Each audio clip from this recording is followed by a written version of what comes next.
Hello everyone, welcome to mummies kitchen.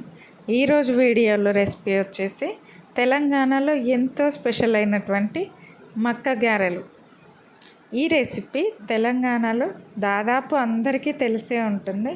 అయినా కూడా నేను మా ఇంట్లో ఎలా చేస్తానో ఒకసారి చూపిస్తాను. Let's get in to the video. ముందుగా నేను 2 కప్పుల దాకా మొక్కజొన్న గింజలు తీసుకుంటున్నాను. దీనిలోకి 10 నుండి 12 పచ్చిమిర్చి 2 ముక్కలుగా చేసుకొని వేసుకుంటున్నాను. అలాగే 1 స్పూన్ ధనియాలు వేస్తున్నాను. ఆ తర్వాత 10 నుండి 12 వెల్లుల్లి రెబ్బలు ఒలుచుకొని వేసుకుంటున్నాను. తర్వాత 1 స్పూన్ జీలకర్ర వేసుకొని దీన్ని మొత్తం కోర్సుగా గ్రైండ్ చేసుకోవాలి. మరి మెత్తగా పేస్ట్ చేయొద్దు. ఇప్పుడు గ్రైండ్ చేసుకున్న ఈ ముద్దని ఒక మిక్సింగ్ బౌల్లోకి తీసుకొని సన్నగా తరిగి పెట్టుకున్న ఉల్లిపాయ, అలాగే సన్నగా తరిగి పెట్టుకున్న కొత్తిమీర, కరివేపాకు వేసుకోవాలి. మీ దగ్గర పుదీనా, ఉల్లికాడలు ఉంటే కూడా వేసుకోవచ్చు, చాలా బాగుంటుంది.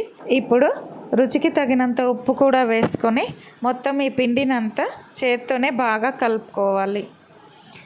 ఆ తర్వాత డీప్ ఫ్రైకి సరిపడా ఆయిల్ వేసుకొని ఆయిల్ని బాగా వేడెక్కనివ్వాలి. ఒక కవర్ మీద కానీ లేదా చేత్తో కానీ గారెల్ని పల్చగా ఒత్తుకొని ఆయిల్లో వేసుకోవాలి. 2 వైపులా బాగా మంచి కలర్ వచ్చే వరకు ఫ్రై చేసుకోవాలి. ఎంతో టేస్టీగా ఉండే మొక్కజొన్న గారెలు రెసిపీ రెడీ. వీటిని తినడానికి చికెన్ సూప్ కానీ టొమాటో చట్నీ కానీ చాలా బెస్ట్ కాంబినేషన్. మీకు ఈ వీడియో నచ్చినట్లయితే ప్లీజ్ ఛానల్ని సబ్స్క్రైబ్ చేసి లైక్ అండ్ కామెంట్ చేయండి. అలాగే మీ ఫ్రెండ్స్ అండ్ ఫ్యామిలీ మెంబర్స్కి వీడియోని షేర్ చేయండి.